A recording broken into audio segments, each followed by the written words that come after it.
The Uchiha Clan is one of the most iconic and powerful families in all of anime. Wielding peak verse fire style, supernatural chakra reserves, and the legendary sharingan, the Uchiha Clan ascended to the top of the Naruto world in both power and iconography, even being called the most elite family in Konoha, the most powerful village in the shinobi world. But even with all of that legendary power, do the top tiers of the Uchiha Clan stack up to the characters who narratively stand atop the ninja world?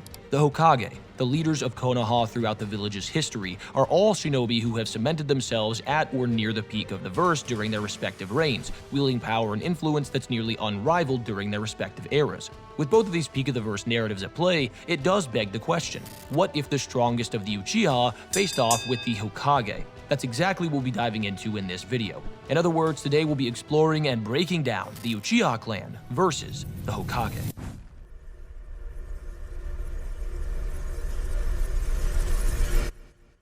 Before we get started, it's worth noting that this video was commissioned by one of my faithful subscribers, Taj. I appreciate the commission and I'm excited to delve into this topic. If any of you are interested in commissioning a video, click the link in my bio to head over to my server and check out my commission links so I can make videos that you want to see. Next, we should cover some stipulations. Firstly, we'll be taking all of the characters listed in their hypothetical healthy primes and having them engage in a group battle. Secondly, standard battle stipulations will apply, so they'll be in character with intent to kill, they'll be fighting in a neutral battleground, so for the sake of this video, the fight will take place in the desert front of the war arc, and they'll be going into the battle with the intel and gear that they have in character at the times that we're taking them from. Since it is a group battle, we'll be assuming that they start roughly 50 feet from one another, lined up much like what we see with the Avengers and Captain America Civil War. Finally, we won't be putting any Boruto exclusive characters in here, so no Sarada. This just makes it easier to discuss and far more streamlined. A lot of people also just don't like Boruto scaling, so this will keep it moderately limited. I will, however, be pulling scaling from Naruto characters who exist both in Naruto and in Boruto, using their peak forms and scaling from either side of that coin. But with that out of the way, I think the most realistic thing for us to do now is to go over the rosters and the scaling for each character, starting with the Uchiha Clan.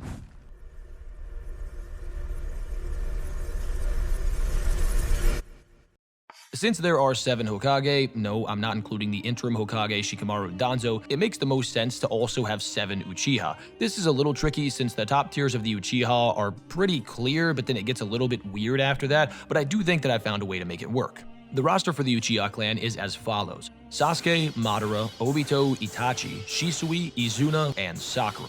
Yes, Sakura is an Uchiha by virtue of marrying Sasuke, so this will be her in her new era / Boruto era form. I know some of you are saying, "Oh, brother, this guy stinks!" But the alternative is probably Kagami, who we have absolutely no reference for in terms of scaling, so I think this is the best way to go about it, and as you'll see as we get deeper into the video, it also makes it far more fair. For Sasuke, it's fairly simple. Adult Sasuke is his strongest form by far. Some people, these dingbats out there, are under the incorrect assumption that adult Sasuke is the same strength as he was as a teenager versus Kaguya, or even weaker, but this is blatantly false for 2 big reasons. First, he's called Kakashi's strongest student during Naruto the Last, which takes place roughly 2 years post-war, with Naruto and Sasuke having gone on numerous missions and trained in the meantime. Naruto maintains his 6-pass abilities as well as the other half of the 9 tails that he received at the end of the war, so there's no reason to believe that Naruto is weaker here than he was against Kaguya, and therefore Sasuke shouldn't be weaker than he was against Kaguya. The same doofuses that adhere to that idea also adhere to the idea that the Sun and Moon seals Naruto and Sasuke use to seal Kaguya grant them extra combat power, but that's unlikely.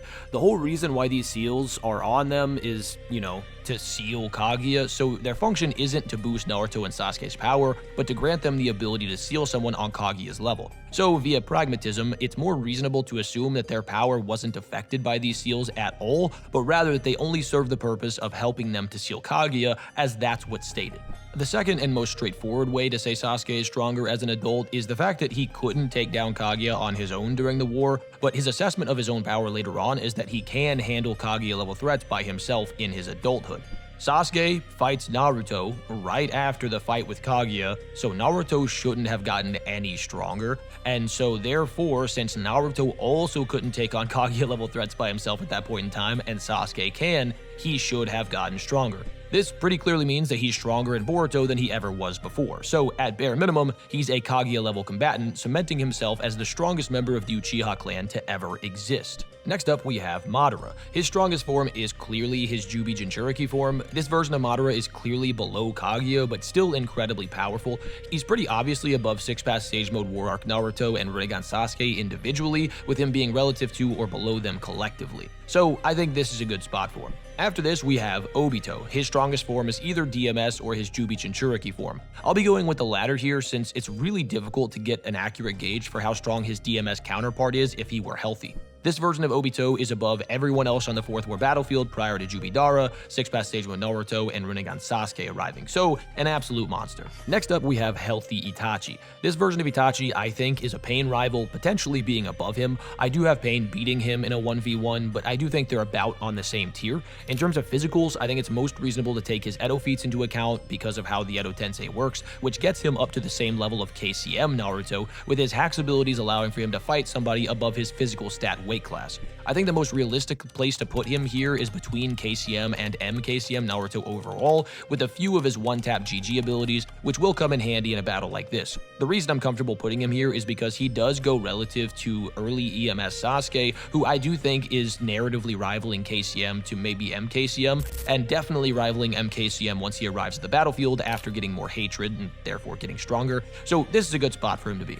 Shisui of the Body Flicker is next up. I did a whole video on how strong Shisui is, so if you want to check that out, I'll have it linked in the video description, but generally speaking, due to his reputation statements as well as the kit we can reasonably say he possesses, we can assume he's around the same level of a peak Itachi, but probably slightly below with not considering Kodo Matsukami, but with his Kodo Matsukami, it puts him at a level where he should be able to take down basically anyone on the battlefield if he chooses to do it and if it's capable of landing. Next up, we have Izuna. His scaling is also tough because the only scaling he has is being relative to a younger Tobirama and slightly below a younger MS Madara. There's no real way to gauge how strong he is here, but I do believe it's fair to get him to at least low Kage level by virtue of his position of being relative to those other two, as well as wielding 2 Mangekyo Sharingans, which would allow for him to have a Susanoo. I personally think the Susanoo is inherently a Kage level ability, since base Sharingan Sasuke is below V1A, but then Susanoo Sasuke is above V2A. This is a bit headcanonish, but it's what we have, so it's what we're going to be going with. Finally, we have Boruto era Sakura. This version of Sakura is actually a demon. I have a full video on her as well, so, link in description, but her feats from the 7th Hokage and Scarlet Spring manga, as well as what she pulls off in the Sakura Hiden novel, should comfortably place her at that low Otsutsuki level of power at least. Again, if you have issues with that, go watch that video and come back. There's no real argument here against that. Now that we've laid out the roster and scaling for the Uchiha clan though, let's begin digging into the Hokage.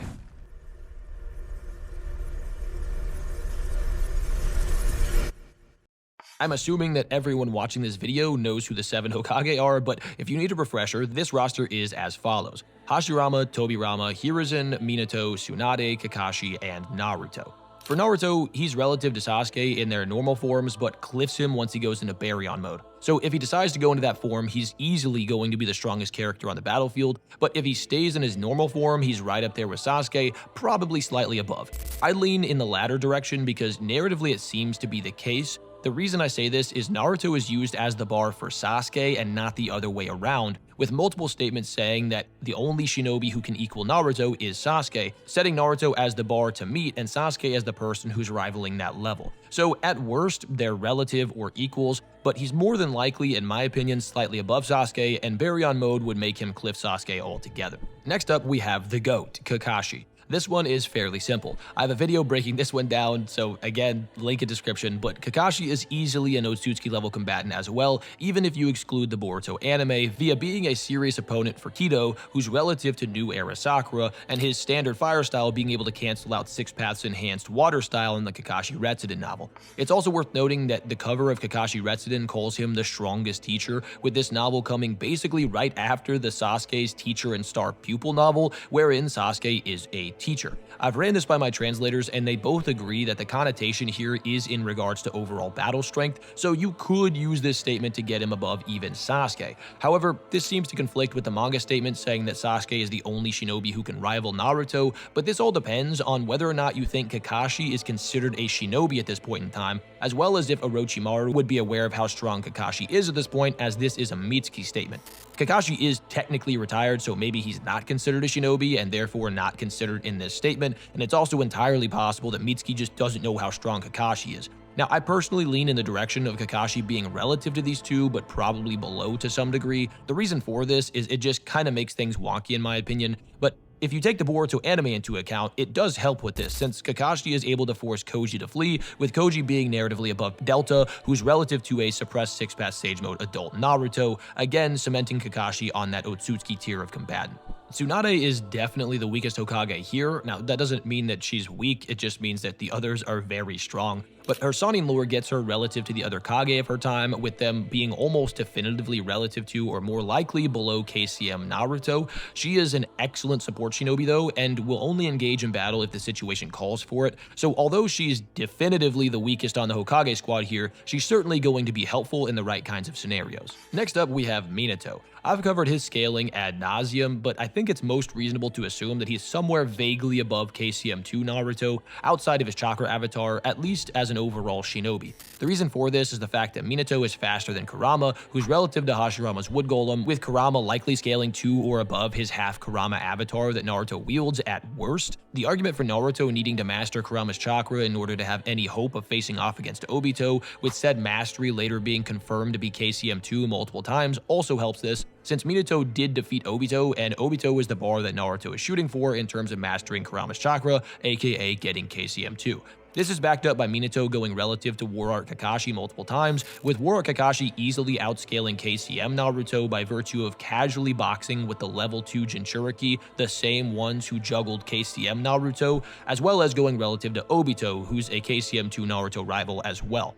Some people have contentions with that last part, but I covered this in depth in the War Art Kakashi section of my previous video, so if you want to find out why Kakashi does in fact scale to or above White Mask Obito, go check that out. Link in description again. This would, however, be KCM Minato, who's more so relative to Bijou Sage Mode Naruto, probably even slightly above, so this version of Minato is below Peak Hashirama, but above KCM2 Naruto, and I would say a Bijou Sage Mode Naruto rival, with a slight edge over him due to FTG. Following Minato, we have Prime Hiruzen. This one is the most difficult one for the Hokage, but I do think there's a solid range we can get him in. First off, he's not stronger than Hashirama, at least not provably. There's a scan that's been floating around the community for a while which states he's the strongest Hokage in history. However, this is a mistranslation. It actually just says he's got the reputation for being the strongest of the successive generations of Hokage, but this reputation is called into question by Kabuto, stating that everyone who's heard of Hashirama's exploits believes them to be fairy tale. This means that, at least for Hashirama, the people making these reputation claims are unreliable narrators, since they don't have a good grasp of how strong Hashirama actually was. However, since Tobirama's exploits don't share the same kind of reasonable skepticism, I do think Hiruzen being above Tobirama is reasonable. This is backed up by Hiruzen being stated to have surpassed Tobirama in talent, and since the Hokage are stated to diligently train and he lived longer than Tobirama, I believe it's reasonable to assume that he did actually surpass his master. So Prime Hiruzen should be below Hashirama, but above Tobirama.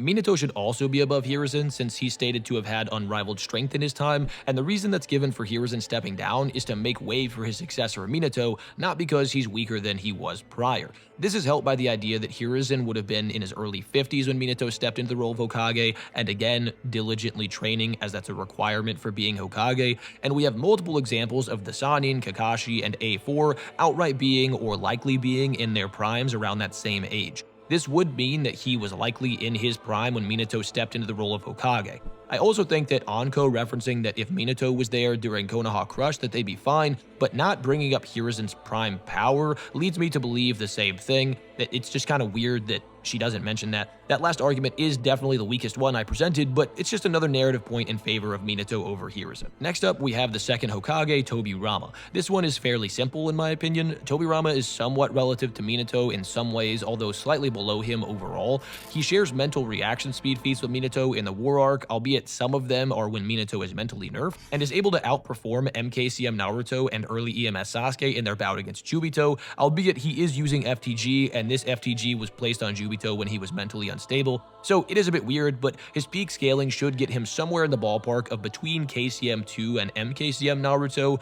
somewhere below the likes of Prime Hiruzen and Minato, but probably in a similar ballpark. Finally, we have Hashirama. Prime Hashirama is likely above revived blind Madara, who's narratively a Jubito rival. We can discern this based on this scan on the screen, but he can easily ragdoll a majestic attire Susanoo Kurama, and is outright stated to be equal to Madara plus Kurama in the Naruto website birthday columns prior to going into Sage mode and utilizing his Buddha statue. So even if you think he loses to the likes of Jubito due to hacks, he should at least be on a relative level, despite a nerf shadow clone of Edo Hashirama being outright stated to be below Jubito. But now that we have that out of the way, how exactly would this epic battle go down?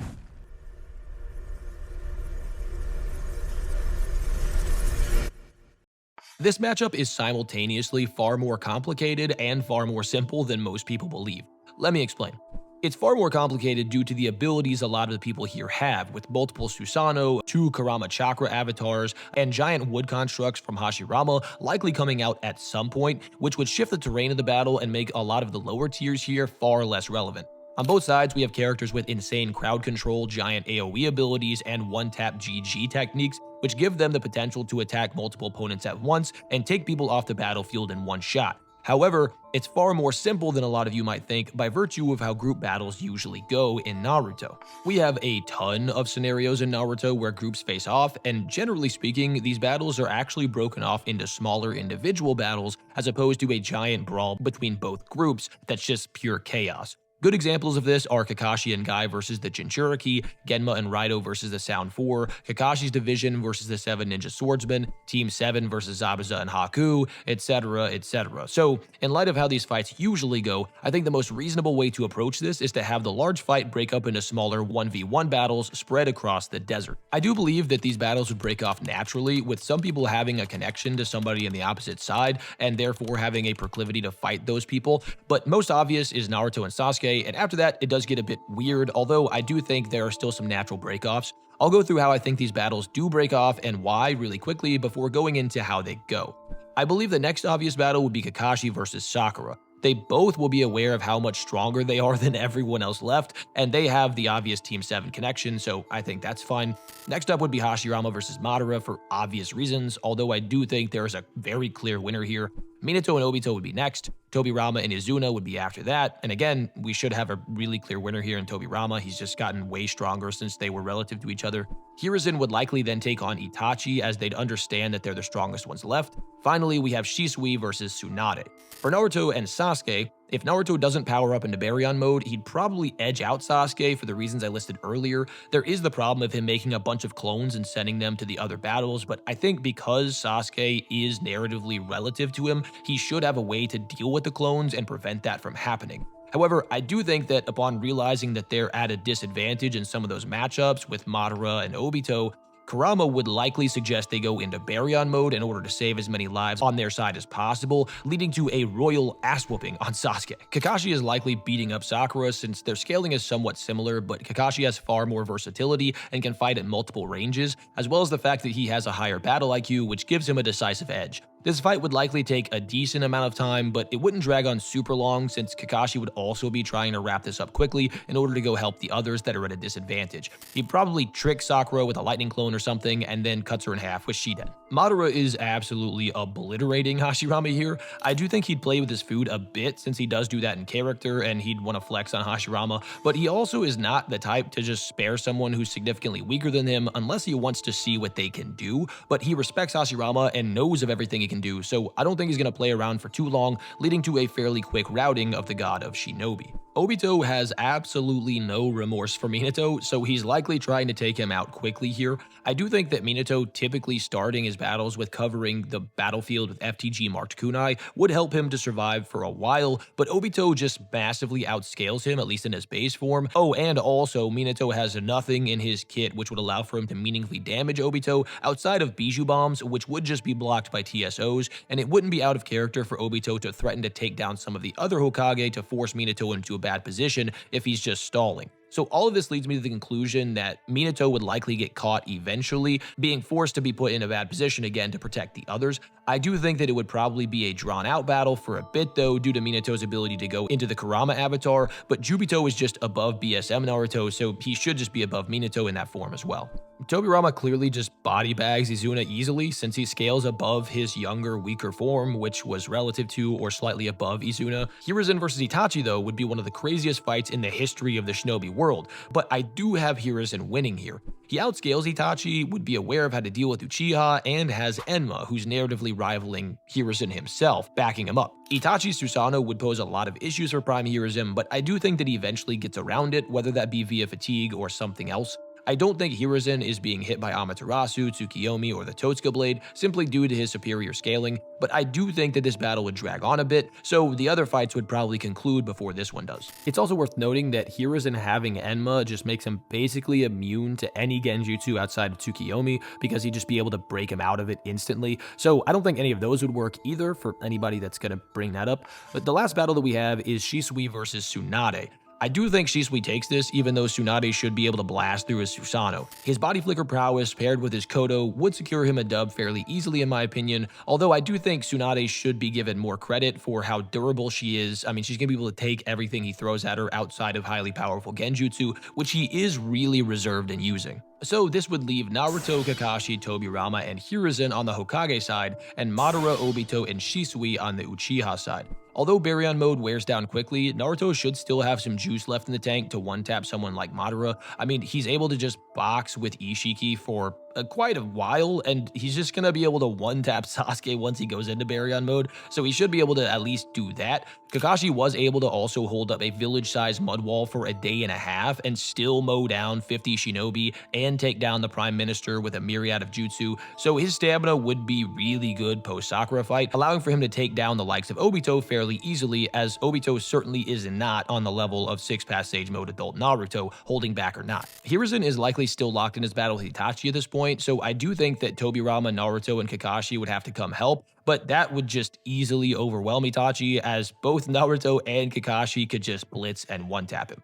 Finally, we have Shisui. Assuming he used one shot of Kodo already, he'd still have one shot left. A lot of people have a misconception that he can hit multiple people with Kodo at once, but this actually isn't true. His plan to use Kodo to change the Uchiha Clan was to use it on Fugaku and have him drive the Uchiha Clan away from their war with Konoha, so he'd really only be using it on one character. He's smart, so he's probably going to try to get Naruto off the field, or more likely cause Naruto to fight on their side. However, after his battles with Sasuke and Jubidara, I do think Kakashi should be able to stop him because Baryon mode should be winding down, which would leave him in a much weaker state. So that leaves Kakashi, Tobirama, and Hiruzen, with Shisui having no more shots with Kodo. If you assume that he didn't have to use it against Tsunade, he'd likely still be locked in a battle with her by the time they come to help, but he would have 2 shots to use, which would likely be used on Kakashi and Naruto. If this is the case, Tobirama and Hiruzen are absolutely getting rolled, and the Uchiha Clan win. However, I think it's more likely that either A, Tsunade's pressure would prevent him from noticing the other 4 coming to help in time, likely leading to him getting blitzed and one-tapped by either Naruto or Kakashi, or B, he uses Kodo to take down or convert Tsunade to his side, and they both face off with Kakashi, Naruto, Tobirama, and Hiruzen.